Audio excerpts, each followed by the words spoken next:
Pertanyaannya, kenapa Ustadz saya selalu berdoa tapi rasa-rasanya nggak terkabul? Kenapa saya selalu meminta tapi kok ditundanya begitu lama? Mintanya sudah bertahun-tahun tertentu, memohonnya sudah lama, tapi sampai sekarang belum terkabulkan juga. Barangkali, mohon maaf, kita akan termasuk dalam golongan yang mungkin bukan sekedar ditunda dengan panjang, tapi boleh jadi termasuk yang ditolak doanya. Karena prinsip doa itu seharusnya terkabul, tapi ada orang-orang tertentu yang tatkala meminta, Allah tidak akan mengabulkannya sepanjang hidupnya, kalau dalam masih keadaan seperti itu. Siapa mereka? Bagaimana supaya kita menghindarinya? Dan hebatnya, mohon maaf, sekhusyuk-khusyuknya antum berdoa, meminta bahkan setelah tahajud, kalau memiliki sifat ini, bahasa hadisnya sampai kapanpun gak akan pernah dijawab.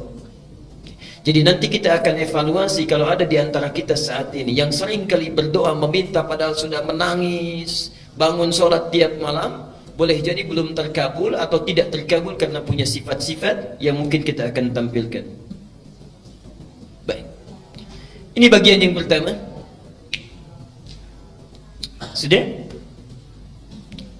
Catat dulu dalilnya karena saya tidak cantumkan di sini. Ya, saya tidak cantumkan. Satu, dicatat dulu dalilnya supaya tidak lupa. Mau yang panjang, yang pendek? Yang pendek, yang ada terjemahan yang Arabnya aja. Terjemahan, baik. Al-Arba'in An-Nawawiyah. Al-Arba'in, ya, cuma 42 hadis dan pendek, banyak terjemahannya. Al-Arba'in An-Nawawiyah, nomor ke-10. Hadisnya nomor 10. Itu diambil dari hadis Muslim nomor hadis 1051. Jadi Imam An-Nawawi mengambil hadis di hadis Muslim nomor hadis 1051, ditempatkan di kitabnya Al-Arba'in posisi nomor 10. Sudah? Baik. Yang kedua, masih tadi Al-Baqarah 186. Quran surah 2 Al-Baqarah 186. Kemudian Al-Isra surah 17, Al-Isra surah 17 ayat 110, ayat 110. Kemudian Adz-Dzariyat, Adz-Dzariyat ini contohnya surah 51 ayat 55 sampai dengan 60 terakhirnya, 55 sampai dengan 60. Sudah? Baik. Nah, sekarang mari kita lihat dan kita evaluasi dan kemudian kita berhenti di titik ini.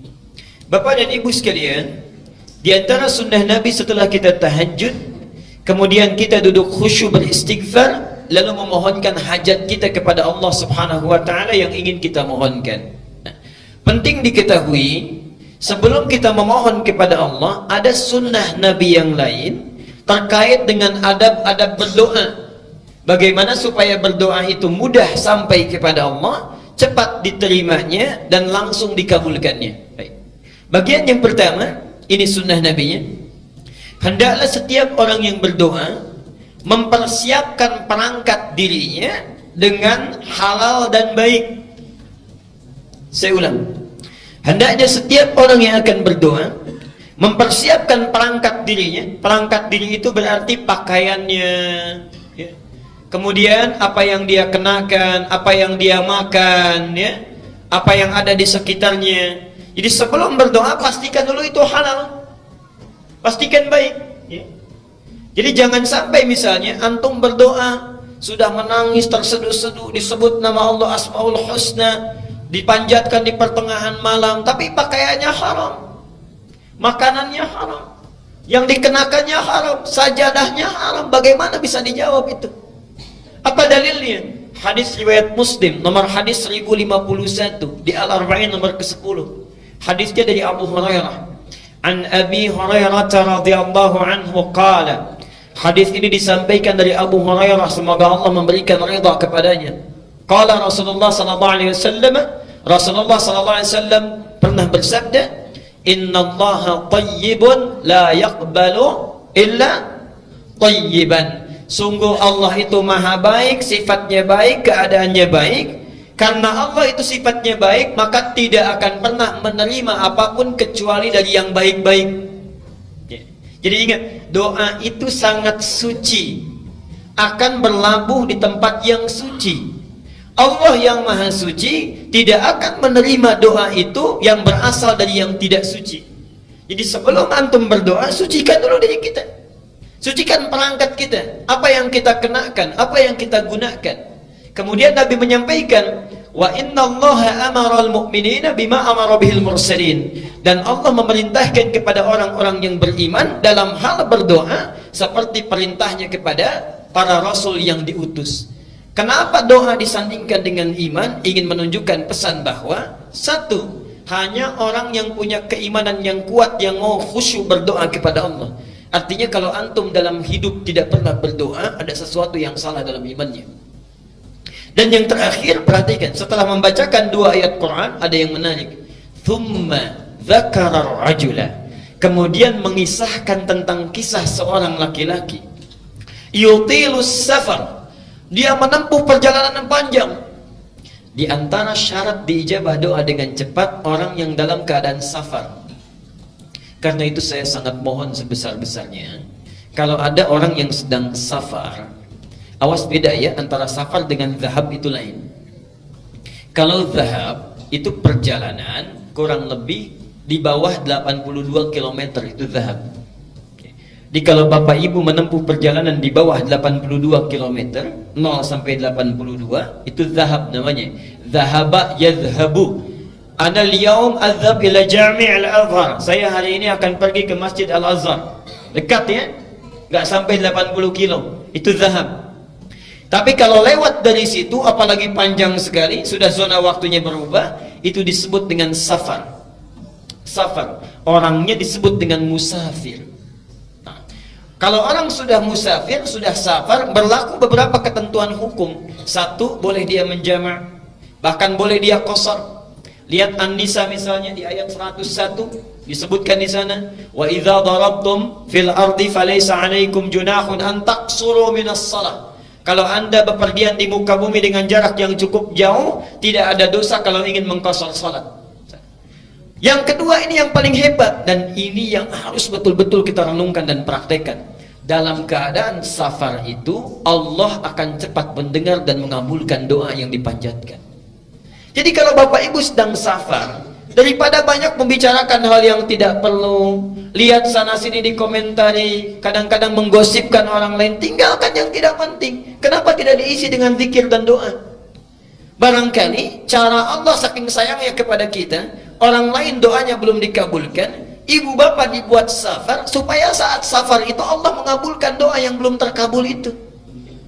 Jadi kalau ada yang ingin sedang umrah, berangkat umrah, atau perjalanan dari sini ke Jawa, ke Sumatera dan sebagainya, saat di pesawat, di kereta, di bis, ayo perbanyak doa. Barangkali itulah cara Allah untuk mengabulkan doa kita, ya. Subhanallah. Itu bagiannya yang pertama. Nah, orang ini sudah memenuhi syarat yang pertama, doanya mesti terkabul. Yutilus safar. Tidak cukup dengan itu. Asy'atha aghbara. Dan subhanallah, saking capeknya, sampai pakaiannya sudah kumal, wajahnya sudah berantakan penuh dengan debu. Jadi orang ini datang jauh-jauh untuk berdoa mendekat kepada Allah. Satu perjalanan yang dikabulkan, safarnya, doanya cepat dikabulkan oleh Allah, adalah perjalanan yang diniatkan karena Allah subhanahu wa ta'ala. Tapi ada satu perjalanan hebat yang bukan safar, walaupun dekat, tapi kalau kita berdoa, saat itu dikabulkan doanya oleh Allah subhanahu wa ta'ala. Itulah perjalanan orang yang menuntut ilmu. Jadi saat bapak ibu berangkat dari rumahnya sampai ke majlis ilmu, sampai kembali lagi, itu subhanallah, malaikat sedang menanti kita mau minta apa itu sama Allah. Saat kita mau minta, malaikat mengaminkannya. Hadisnya sahih di 3 hadis utama. Hadis Muslim nomor hadis 1389, At-Tirmidzi nomor hadis 2682, Ibnu Majah nomor hadis 219, hadisnya dari Abu Darda. Ini ada orang yang jalan kaki dari Madinah datang ke Syam, ke Syria, Damaskus, ya. Sekarang Syria, Palestina, Jordania, Syria disebut dengan Syam ya, dulu. Datang ke sana karena mendengar informasi ada sahabat Nabi Abu Darda, Umar nama aslinya ya. Darda itu laki-laki perempuan. Tuh, kita sudah keliru. Laki-laki perempuan. Laki-laki tuh sudah keliru kan? Saya ulang sekali lagi. Laki-laki perempuan. Perempuan. Tahu dari mana? Pastikan dulu, kita lihat dulu sumbernya ya. Ingat, Imam Muslim pernah membuat kitab di Sahih Muslim ya, babnya namanya Kitabul Masaqat. Bab al-isnadu minad din. Kalau belajar apa-apa ditelusuri dulu ilmunya dari mana, sumbernya dari mana. Darda itu bukan laki-laki tapi perempuan. Perempuan.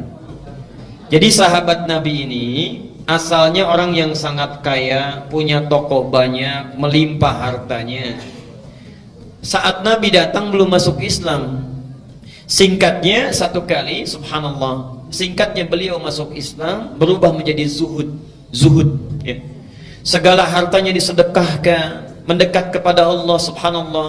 Harta yang dia kumpulkan digunakan untuk kepentingan Allah dan Rasulnya.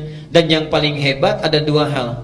Satu, punya teman karib yang selalu menunjukkan kepada kebaikan. Ini contoh bagi kita. Silahkan nanti lihat di Riyadhus Shalihin, itu ada pembahasannya. Teman karibnya Salman Al-Farisi. Ada bab, Imam An-Nawawi menempatkan hadis ini, menyampaikan bab 31 kalau tidak keliru. Salman berkunjung ke rumah Abu Darda.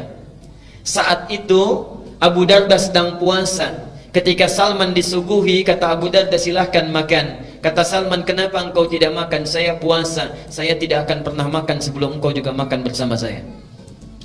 Ada banyak kisah yang bisa kita gali itu. Nah, Abu Darda ini kenapa disebut dengan Abu Darda? Karena Uwaimir ini punya putri perempuan yang sangat cantik, luar biasa, namanya Darda. Darda inilah ditaksir banyak orang, sampai saat itu ditaksir oleh gubernur Syams. Tidak perlu saya sebutkan orangnya. Ditaksir ingin dinikahi, maharnya besar luar biasa, tapi subhanallah ditolak oleh Abu Darda ini dengan kalimat yang sangat indah sekali. Saya sudah merawatnya puluhan tahun untuk dekat dengan Allah. Sekarang dia sudah baik. Saya tidak ingin titipkan pada keadaan seseorang yang kalau dia menjadi pasangan anak saya, bisa lupa dia dengan ketaatan yang telah saya bina itu. Anda bisa bayangkan, kalau bapak ibu misalnya punya anak perempuan, dilamar oleh orang kaya, punya kedudukan besar, segala bisa dikabulkan, diterima atau sulit untuk ditolak? Hah? Baik. Diterima atau sulit untuk ditolak? Dia Abu Darda menitipkan harapannya kepada Allah. Menitipkan harapannya kepada Allah. Dunia besok lusa berakhir. Lihat pikiran panjangnya. Jadi visi seorang mukmin itu mesti panjang. Antum ngitung-ngitung dunia, pernah nggak ngitung-ngitung akhirat? Saldo bank saya sekarang sekian, oh debitnya sekian, kreditnya sekian, saldo sekian. Pernah nggak ngitung saldo akhirat kita sekarang berapa? Ya Allah, debit saya sekarang, oh ini semalam nggak tahajud, berarti nggak dapat. Ya subuhnya kesiangan, berarti yang dapat pahala sekian. Dosanya sekian persen. Saldonya berapa? Orang cerdas itu, makanya disebut oleh Quran tuh ulul albab. Ulul albab itu yang bukan cuma ngitung-ngitung dunia, tapi pikirannya langsung tersambung ke alam akhirat. Visinya jauh. Visinya jauh. Abu Darda punya visi jauh. Sekarang kamu jadi gubernur, bagaimana kalau sudah menikah pimpinan berganti? Jauh visinya. Dititipkan kepada orang soleh, menikah dengan orang itu, lahirlah keturunan-keturunan yang soleh. Dan subhanallah, Bapak Ibu sekalian, Abu Darda hafal banyak hadis. Di antara hadisnya ada yang tidak diketahui oleh sahabat manapun. Orang ini datang dari Madinah, subhanallah, kota Nabi, berjalan kaki. Bayangkan, tadinya naik unta, kemudian dijual untuk bekal, jalan kaki. Jarak Madinah ke Syria sekarang kurang lebih sehari semalam kalau pakai bis. Kalau jalan kaki kira-kira berapa lama? Jangan dulu dijawab, sudah pernah atau belum? Okay. Dan jangan bayangkan situasinya seperti sekarang.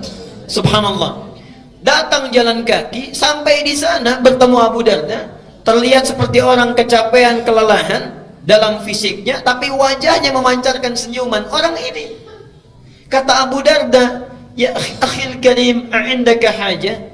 Saudaraku, Anda punya keperluan apa katanya? Kata orang ini langsung singkat, padat, lugas, tegas. Uridul hadis. Saya pengen hadis. Saya dengar ada hadis yang pernah disampaikan oleh Anda, tidak dimiliki oleh sahabat yang lainnya. Uridul hadis. Saking bingungnya Abu Darda, jauh-jauh jalan kaki ke sini cuman pengen satu hadis. Kata Abu Darda ditanya, "A'indaka haja ukhra?" Apa Anda tidak punya kebutuhan yang lainnya?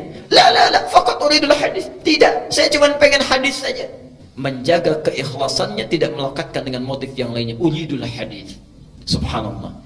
Perhatikan, orang jalan kaki tidak ada fasilitas yang memadai untuk mendapatkan satu hadis saja ditempuh perjalanan. Untuk dapat satu hadis.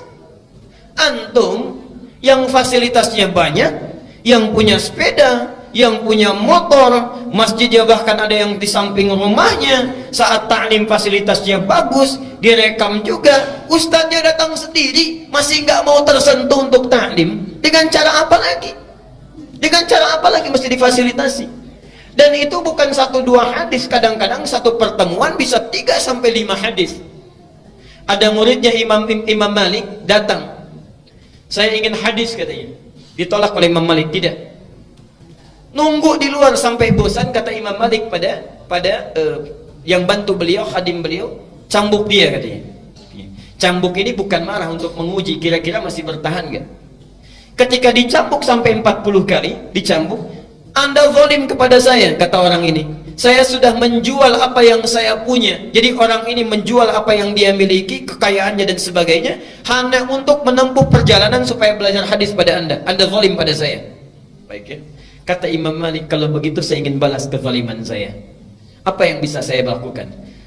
Berikan saya hadis sesuai dengan cambukan yang telah tadi diberikan. Jadi dicambuk 40 kali, minta 40 hadis. Begitu disampaikan 40 hadis oleh Imam Malik, kata orang ini, tolong cambuk saya lagi sebanyak-banyaknya. Belum cukup hadisnya. Ada orang yang dicambuk sekedar untuk belajar. Antum tidak pernah dicambuk, dikasih fasilitasnya, bahkan hari Kamis dikasih takjilnya, dikasih buka puasanya, dikasih bukunya, dikenyangkan perutnya, ustadznya datang. Tadi ada pertanyaan, yang nggak puasa boleh buka nggak? Boleh. Gampang, di sini manhajnya sederhana. Yang nggak puasa buka, yang mau dimakan, yang puasa yang makannya. Singkat ya. Baik. Sekarang perhatikan. Jadi orang ini ketika datang langsung disampaikan hadisnya. Hadisnya tentang ta'lim. Ini yang hebat. Yang dalam perjalanan tidak mengenal jauh, dekat pun doanya dikabulkan. Man salaka tariqan yaltamisu fihi ilman sahhalallahu lahu tariqan ilal jannah. Jangan baca sampai di sini, lihat yang di Ibnu Majah. Wa innal malaikata la tad'u ajnihataha ridan li talibil ilmi wa hatta al-hitana allati fil bihar. Orang yang menyiapkan dirinya menempuh satu perjalanan, salaka itu mau dekat mau jauh saya tempuh. Jadi orang yang serius menyiapkan dirinya menempuh satu jalan, yaltamisu fihi ilman. Kalimat iltamasa itu bukan sekedar belajar, menyiapkan perangkatnya supaya bisa diraba, dicatat, dilihat. Perhatikan, sahhalallahu lahu tariqan ilal jannah. Balasan pertama, Allah akan mudahkan langkahnya menuju surga karena ilmunya. Yang kedua, perhatikan, wa innal malaikata, setiap dia akan berangkat, malaikat itu membentangkan sayapnya ridwan li talibil ilmi, memberikan ridha kepada para penuntut ilmu. Ridhanya malaikat itu punya 2 makna. Satu, memohonkan ampunan, al-istighfaru lahu, dan yang kedua, mengaminkan doa setiap yang dimohonkan oleh para penuntut ilmu. Jadi tolong pakai ini sunnahnya. Setiap berangkat dari rumah sampai sini, sampai pulang lagi, gunakan sunnahnya. Jangan cuma di jalan lihat pohon bagus, dikomentari bagus. Lihat rumah orang-orang yang bangun, kita yang komentar. Lihat orang jalan olahraga, kita bawakan, sampaikan pada teman. Duh, orang itu ya jam segini olahraga, harusnya taklim. Udah dia tuh. Banyak yang dibawa. Kenapa kita tidak gunakan dengan zikir istighfar pada Allah? Perbanyak doa mendekat kepadanya. Subhanallah, itu taklim. Nah, orang tadi datang jauh-jauh, itu sudah cukup baginya doanya dikabulkan. Apalagi tujuannya ingin berdoa. Yang lebih hebat, yamuddu yadayhi ila sama, mengangkat tangannya ke langit begini. Thumma qala, kemudian mengatakan, ya Rabb, ya Rabb, disebut Asmaul Husna. 3 syarat doa mestinya terkabul dengan cepat. Apa kata Nabi? Fa anna yustajabu lidzalik. Gimana doa kamu bisa dijawab? Famat'amu haramun wa mashrabu haramun wa malbasu haramun wa ghudhiya biharamin. Makanannya haram, minumannya haram, pakaian yang dikenakannya haram, dan perangkat kehidupannya berasal dari yang haram. Orang seperti ini, perhatikan kalimatnya, yustajab itu bukan fi'il madhi tapi fi'il mudhari. Mudhari itu bentuknya past tense continuous future. Jadi orang ini kapanpun meminta, sesulit apapun, menangis darah apapun, gak akan pernah dijawab oleh Allah Subhanahu wa ta'ala selama perangkat hidupnya itu haram. Karena itu bertakwalah kepada Allah. Kita berhenti dulu di bagian yang pertama ini. Jadi kalau antum ingin segera dikabulkan doa oleh Allah, maka coba lihat diri kita sebelum berdoa. Ada yang haram tinggalkan, yang kurang perbaiki, yang sudah bagus pertahankan dalam kehidupan.